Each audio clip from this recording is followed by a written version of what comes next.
Hello दोस्तों, कैसे हो? आपका स्वागत है तिरपान स्टडी सेंटर में। आज जो हम करने जा रहे हैं हिस्ट्री का चैप्टर अत्यंत महत्वपूर्ण है हर एक क्लास के बच्चों के लिए।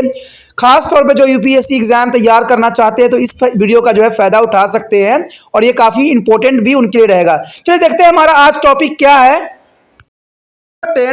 द आफ्टर द कुमार गुप्त the decline of the kingdom and the emerge of numbers of ruler. Today we have discussed a number of ruler after the Gupta Empire is a decline. There is a first important here, Matrak. Matrak is a chief of the Gupta Empire, and there is the most important here. The Matrak, where is a tribute of chief of Guptas who established on independent kingdom in West India. There is a most important here, and Dhruv Sen. Dhruv Sen too was the most important ruler of the Matraks. There is a most important here. Dhruv Sen too was a most important ruler of the Matraks, and he was a contemporary is a Havensangan, and there is a married to the daughter is a Haswan and Tanga.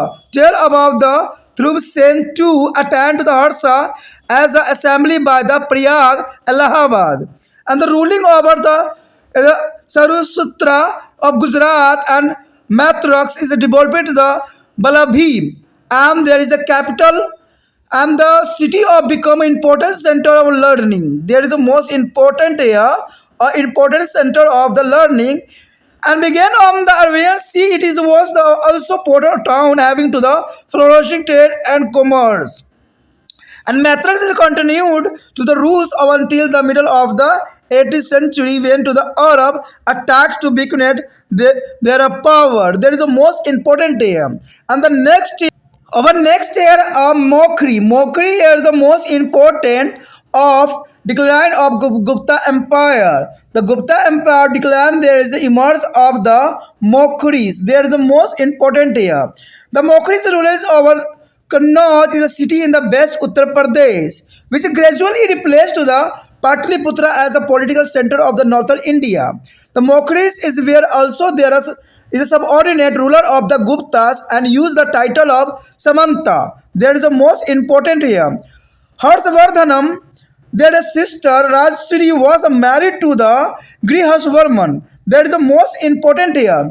And Sasanka, the ruler of Bengal, is good, and the Dev Gupta, their later Gupta ruler, is jointly is attacked to the Grihvarman and the kill him. That is the most important here. They kill him, and the kingdom of the Kannauj was the emerged with that of the Pushivhotis and the Harsh shifted to the capital for the Thanaswar of Kurukshetra to Kannauj.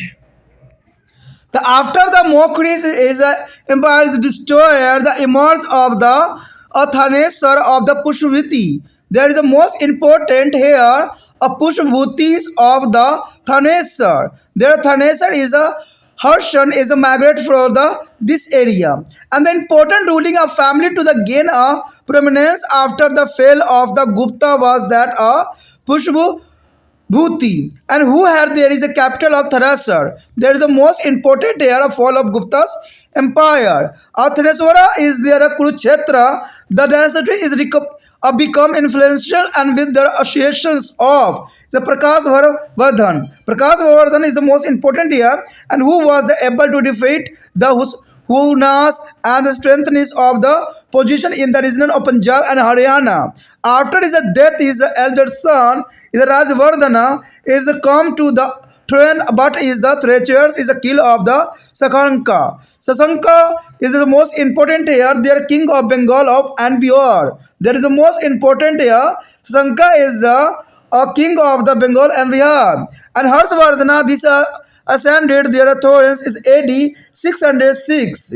And he was only 16 years of the age at that time. Still is approved himself to a great warrior and the able of administrator. We have two available source that is throw important light on the life and time of the Harshavardhana. There is a 606 to 647, and these are the Harsh Charitra. Harcharitra written by his court poet Banbhatta. The Banbhatta is the most important here. And see you Ku is their travel is account of the Chinese Buddhist pilgrim the Hushan Tong as who is visiting to India during to the AD. The 1926 to 6044 there is a most important time here. After his ascension of Harshavardhana united his kingdom with that of his while over to the sister Rasri, and she above the shifted his the capital to the Kannauj and is described as the Lord of the North. Is a Sakul Pathanam, and he is about the Punjab, Uttar Pradesh, Bengal, Bihar, and Odisha under his control. Harsha is born to the extent he is a power in the Deccan, but he was defected by the Pulcations too. The Chalukya ruled on the bank of river Narmada. The river thus became to the south end is a boundary of the kingdom. The death of the Hers in AD 6047 was following by the political convention that continued up to the 8th century when to the Gujarat and Partharas and the Rajput ruler emerged as the big force in the northern India. There is a most important for emerge a new ruler. There is a new ruler here, a Rajput. There Rajput, there is a Bakata, some Rajya. The next year is come to the ruler of Bakatak. Bakatak is most important here and he was established in the peninsular India. The Batakas is a local power that ruled over the northern Maharashtra and Vidarbha. And the history can be reconstructed on the base of a large number of land and grant charters issued to the Brahmans. There is a most important here. But Rudra two of the royal Isabakataka families was married to the Prabhavati Gupta. The Prabhavati Gupta is the most important here, the daughter of Chandragupta too. There is a most important. Prabhavati is the daughter of the Chandragupta two of there is a Emperor Gupta family. Culturally there is a Pakataka kingdom is important because it is a become a channel of a spirit of is a Mahanikal culture of South India. After the Vakataks is a decline, there is a more emerge of a Chalukya dance century. There is a most important Chalukya 80th century AD. The Chalukya is a play on the prominent of role in the history of Deccan and the South India for about 200 years from to the beginning of 60th century AD. And they set off there is a kingdom is a western Deccan with the capital at the Vaptapi. Is the modern is a Badhami in the Karnataka. There is the most important. The kingdom rapidly rose of prominence during to the reasons the design of the Pulcations too. There is a time of AD 610 to 642. He was the greatest ruler of the Chalukyas. He is and the is a consolidated his authority in the Maharashtra and consequent to the large part of the Deccan. He is defected to the Harshavardhana and the Siddhartha is AD 630 and acquired the title of Darshan Patravara. This is the Lord of South. Dushka Pathavara. The kingdom rapidly rose to the prominence of during to the resign of the Pulkasen of 2. There is AD is 610 to the 642. He was the greatest ruler of the Chalukyas. There is a most important here, a greatest ruler of Chalukya. He is consolidated his the authorities in their Maharashtra and consequent to large part of Deccan. He defected to the Harshavardhana in the as the Sirka is AD 630 and acquired the title of there is a most important title Dakshin Patheswara. Dakshin Patheswara is the most important title meaning of Lord of the South. There is a meaning of Lord of the South. There is Dakshin Patheswara. And however himself was defeated and killed by the Pallav king is a Narsingh Burman. Narsingh Burmana is the most important in the AD 642. They killed them of Narsvarman in the AD 6402. It's a market the beginning of the law is a long drive to the political struggle between the is a Pallavas and Chalukyas, and that is a continuity with the UPS and they are down for the more than to the 100 years. In about AD 757, there is a federation of the Rukchatruk and the overthrows them. Culturally, there is a period is important for the growth of art and architectures in a Deccan. There is a most important here the map show in your screen the Deccan and South India. There is a most important here the modern town and ancient cities. There is a show of the modern town in the symbol of square shape and the circle shape of show here ancient side. There is a most important here the southern India. There is a BC 300 to the AD 750. There is the most important part of our kingdoms. The next ruler here, a Pallav. The next ruler is the most important Pallavs. The Pallavs established there is authorities over South Andhra Pradesh and the northern Tamil Nadu with the capital of Kanchi. The Kanchi is most important here. The Kanchi under them become important temple town and the center of trade of commerce. There the Kanchi is the most important here.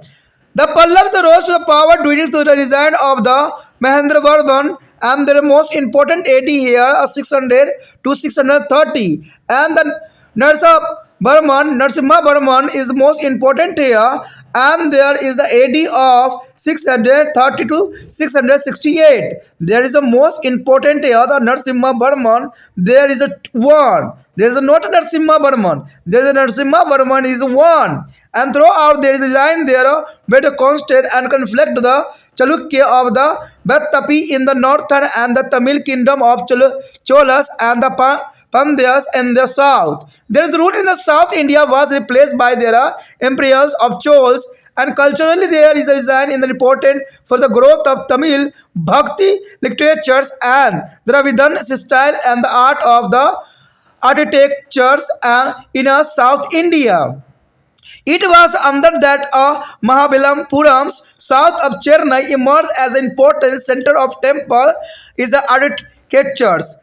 Architectures is the most important temple or design on this time. There is a most important here. यहाँ पर जो हम करेंगे वो अत्यंत महत्वपूर्ण बातों पे डिस्कस करेंगे यानी चर्चा करेंगे कि जब गुप्ता एम्पायर थी जब गुप्ता एम्पायर का जो है पतन हो गया तो उसके बाद बहुत से राजाओं ने अपने अपने क्षेत्र पे जो है कब्जा कर लिया।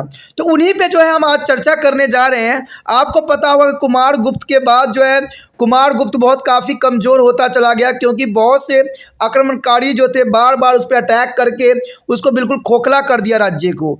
तो उसके बाद जो है धीरे धीरे ये ख़त्म होता चला गया लेकिन कुछ षड्यंत्रों के कारण जो है गुप्ता साम्राज्य हमेशा के लिए ख़त्म हो गया और उसके जगह पर कई जो है वंशज ने अपना उत्तराधिकारी बनाया। ठीक है, यानी गुप्त वंश के बाद उनके उत्तराधिकारी बने और उसके बाद राज्य करने के लिए अग्रसर हुए। तो इसी विषय पे जो है आज हम चर्चा करेंगे। तो इसमें सबसे पहली बात आती है मैत्रक की। कहते हैं मैत्रक कौन था, आखिर मैत्रक से जो है गुप्ता एम्पायर्स का क्या संबंध था। तो कहते हैं यहाँ पर हम सभी के बारे में पढ़ेंगे, चाहे वो मैत्रक हो, मौकरी हो, थनेसर का जो पुष्पवृत्ति हो, वकाटक साम्राज्य हो या चालुक्य वंश हो या पल्लव वंश हो, इस सब के जो है गुप्त साम्राज्य के साथ क्या रिलेशन है और क्यों ये जो है अपने आप को पावरफुल बनाया। तो उसी बात पे जो है हम विचार रखेंगे और जानने की कोशिश करेंगे कि ये ऐसा क्यों हुआ। तो इसलिए कहता हूँ ये इंपॉर्टेंट टॉपिक है, आपके लिए जो है समझना जरूरी है। चाहे कोई भी एग्जाम देते हो इसके लिए आपको ये समझ होना अत्यंत महत्वपूर्ण है कि आखिर ये सारे वंशज जो थे उनको गुप्ता से क्या रिलेशन था। ठीक है, तो यही बात आता है। सबसे पहले हमारा मैत्रक आता है। मैत्रक गुप्त वंश के सहायक मुखिया थे।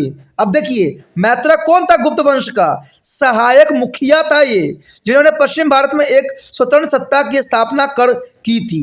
यानी जो है गुप्ता जब वंश चल रही थी तो ये एक क्षेत्र का मुखिया हुआ करता था मैत्रक। ठीक है, और अपने स्वतंत्र सत्ता की स्थापना कर चुका था।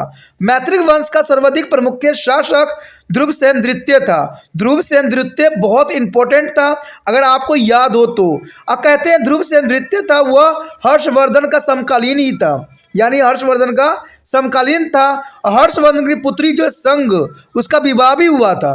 देखिए, हर्षवर्धन की पुत्री के संग ध्रुवसेन द्वितीय का विवाह हुआ था।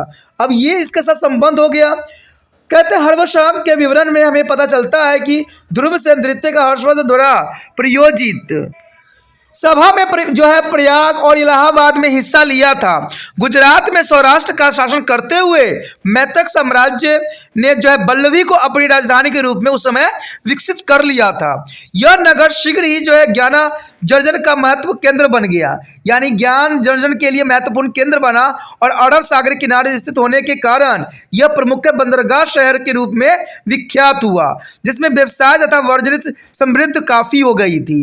मैत्रक वंश का जो है शासन 18वीं शताब्दी तक जो है सुचारू रूप से चलता रहा, जब तक कि अरब आक्रमणकारी ने उनकी शक्ति को छीन नहीं कर दिया। यानी अरब आक्रमण ने इसको बार बार अटैक करके जो है मैत्रक को भी जो है बहुत ही कमजोर बना दिया। उसके पश्चात उसी क्षेत्र में जो था मैखरी भी था। आखिर मैखरी का जो है गुप्त साम्राज्य से क्या संबंध था, चलिए देखते हैं।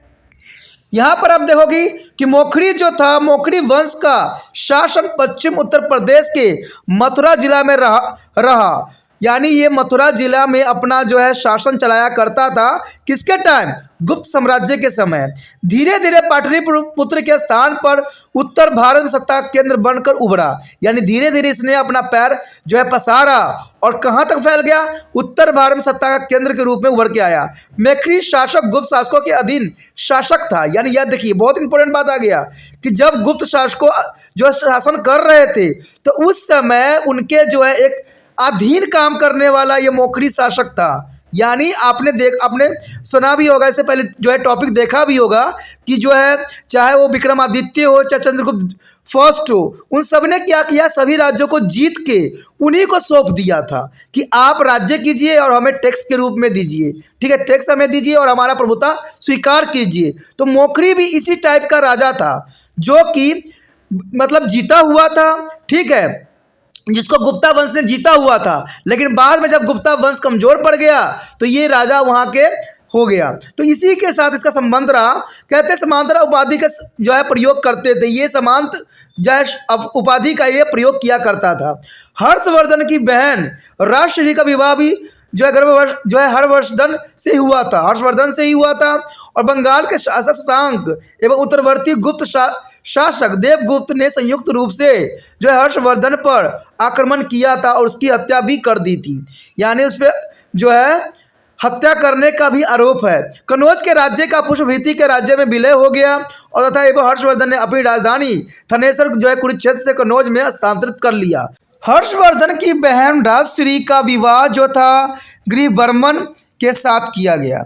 यानी ये बहुत काफ़ी इम्पोर्टेंट था कि हर्षवर्धन ने अपनी बहन का जो है शादी जो था, मैरिज जो था, राजश्री का विवाह जो है गृहवर्धन से किया, क्योंकि गृहवर्धन बहुत इम्पोर्टेंट था। बंगाल के शासक शशांक एवं उत्तरवर्ती गुप्त शासक देवगुप्त ने संयुक्त रूप से जो है गृहवर्धन पर आक्रमण कर दिया था। यानी गृहवर्धन पर आक्रमण किया था, उसकी हत्या भी कर दी। देखा जाए तो कन्नौज राज्य के जो है पुष्पभीति के राज्य में विलय हो गया और हर्षवर्धन ने अपनी राजधानी थनेसर कुरुक्षेत्र से कन्नौज में स्थानांतरित कर दिया। देखिए, बहुत काफ़ी ये घटना जो थी इम्पोर्टेंट थी, जहाँ पर जो है हर्षवर्धन की बहन का जो है पति को मार दिया गया।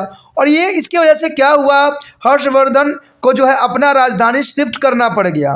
तो ये काफ़ी इम्पोर्टेंट था मोखरी वंशज के लिए, और मोखरी वंशज जो था उस समय ख़त्म होने के कगार पे आ गया था। उसके बाद जब मोखरी वंश खत्म होने के कगार पर था, उसी समय थनेश्वर का जो है पुष्पभूति उस समय काफ़ी अपने चर्चित थी। चलिए देखते हैं हमारा थनेश्वर का जो पुष्पभूति किस प्रकार चर्चित था और इसका जो है गुप्त साम्राज्य से क्या जो है गुप्ता साम्राज्य से क्या इसका रिलेशन था। देखिए, यहाँ पर जो है थनेश्वर का जो पुष्पभूति वंश, आखिर ये कौन था? समुद्र जो है गुप्त साम्राज्य के क्षीण होने के पश्चात प्रमुख शासक वंश पुष्पभूति रहा। यानी देखा जाए जब गुप्त साम्राज्य बिल्कुल छीन सा हो गया, खत्म सा हो गया, तब भी जो है पुष्पभीति जो है काफ़ी प्रमुख था और काफ़ी इसकी चलती थी, जिनकी राजधानी थनेसर था, जो कि कुरुक्षेत्र में थनेश्वर के नाम से जाना जाता है। प्रभाकर वर्धन के जो सिंहासन समारोह के पश्चात यह वंश अत्यधिक प्रभावित हो गया, यानी काफ़ी इसका दबदबा जो था फैल गया और प्रभावर्धन के हुणों को पराजित करने में सफलता भी प्राप्त कर लिया था। पंजाब तथा हरियाणा के क्षेत्र में अपनी स्थिति को दृढ़ भी किया और उसकी मृत्यु के पश्चात उसके श्रेष्ठ ज्येष्ठ पुत्र सिंहासन में बैठा, परंतु बिहार तथा बंगाल के शासक शशांक द्वारा उनकी निर्मम हत्या कर दी गई। यह शशांक ने जो है इसको बिल्कुल ही हत्या कर दी। सन 606 ईस्वी के लगभग हर्षवर्धन का राज्याभिषेक हुआ। उस समय वह मात्र जो था 16 वर्ष का आयु ही था, यानी 16 वर्ष की आयु था, यद्यपि उसने स्वयं को एक महान योद्धा तथा कुशल प्रशासक सिद्ध किया। हर्षवर्धन जो है 606 से लेकर 647 के जीवन तथा काल के संबंध में प्रकाश डालने के लिए हमारे पास मूल्यवान स्रोत हैं, जो कि काफ़ी इंपॉर्टेंट है। देखिए, हर्षवर्धन काफ़ी समय तक जो है राज्य किया, बेशक ही उतार चढ़ाव इसको देखने को मिला, लेकिन फिर भी जो है बहुत काफ़ी जो हर्षवर्धन ने अपने वंशजों के साथ राज्य भी किया। कहते हुए उसकी दरबारी कवि वाण्यभट्ट द्वारा चरित्र जो था हर्ष चरित्र, यानी वाण्यभट्ट द्वारा चरित्र कौन सी थी? लेख हर्षचरित, तथा चीनी बौद्ध जो है तीर्थ यात्री जो हरवे शंख का यात्रा वृत्तांत CU की, जिसे सन जो है 629 से लेकर 644 तक भारत यात्रा की थी, में प्राप्त होती है।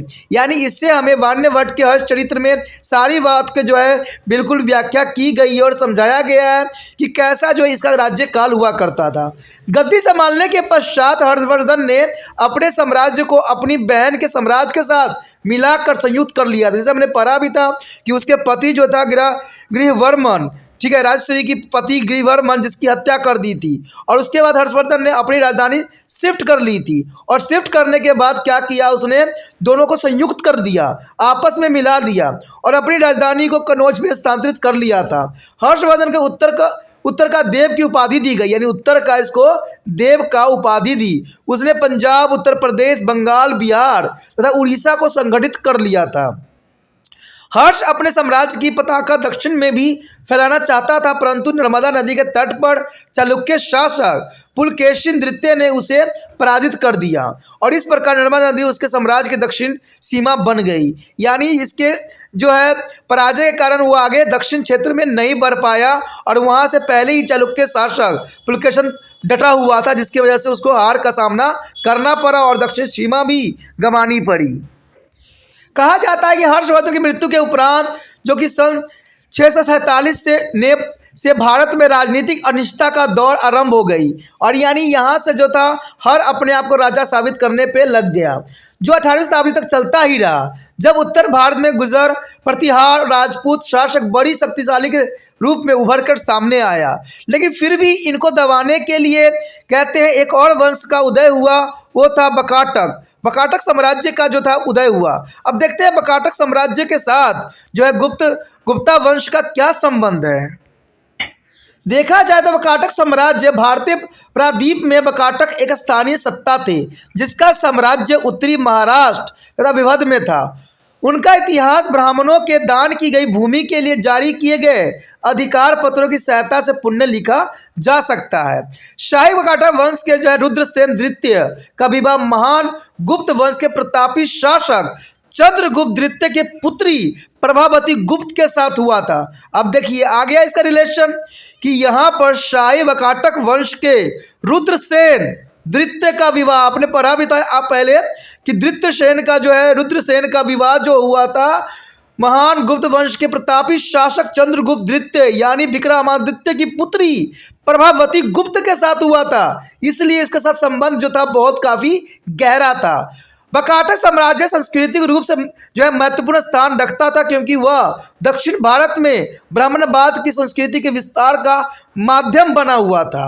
और आपको शायद याद होगा कि प्रभावती की जो पति था उसको भी जो है हत्या कर दी गई थी। उसके पश्चात चंद्रगुप्त द्वितीय ने पूरे साम्राज्य को अपने अधीन कर लिया और प्रभावती के जो पुत्र था जो कि नाबालिग था उसके आरक्षण में जो है चंद्रगुप्त द्वितीय ने राज्य किया था।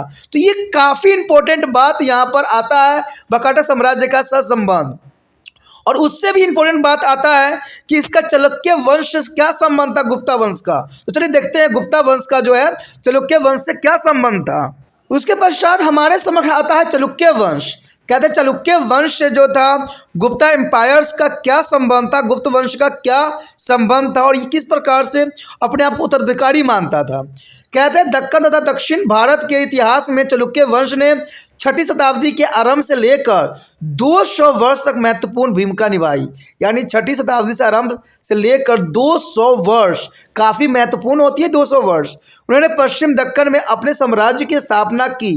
कहते तथा वातापी वर्तमान कर्नाटक में बादामी को अपनी राजधानी भी बनाई। यानी देखा जाए चालुक्य वंश ने बादामी को अपना राजधानी बनाया। पुलकेशन द्वितीय के शासनकाल में सन जो है 610 से लेकर 642 तक साम्राज्य की समृद्धि शीघ्रता से शिखर पर पहुंच गई। वो चालुक्य वंश का महानतम शासक में से गिना जाता था और उसने अपनी स्थिति को महाराष्ट्र में सुदृढ़ कर लिया। दक्कन के बड़े भूभाग पर विजय प्राप्त किया और उसने सन 630 के निकट हर्षवर्धन को पराजित भी कर दिया। और हर्षवर्धन को पराजित करने के उपरांत उसको जो है दक्षिण पथेश्वर का नाम जो है उसने अपने आप को रखा। यानी देखा जाए तो उसने जो है अपने आप को दक्षिण पथेश्वर दिया, जिसका अर्थ था दक्षिण के देव की उपाधि अर्जित कर लिया इसने। यानी इसने हर्षवर्धन को हरा के अपने आप को दक्षिण पथेश्वर का जो है नाम हासिल किया। ये बहुत काफ़ी इंपॉर्टेंट था। हालांकि वह स्वयं सन 642 में पल्लव शासक नरसिम्हा वर्मन के हाथों पराजित होकर मार दिया गया। इसे चालुक्य तथा पल्लवों के मध्य लंबे राजनीतिक संघर्ष के युग को आरंभ कर दिया, जो कि 100 वर्षों से अधिक उत्थान एवं पतन के साथ निरंतर चलता ही रहा। और इस संघर्ष का विराम सन 757 के निकट लगा, जब उन्हीं के समांतों में राजपूत वंश के उनका तख्ता पलट दिया।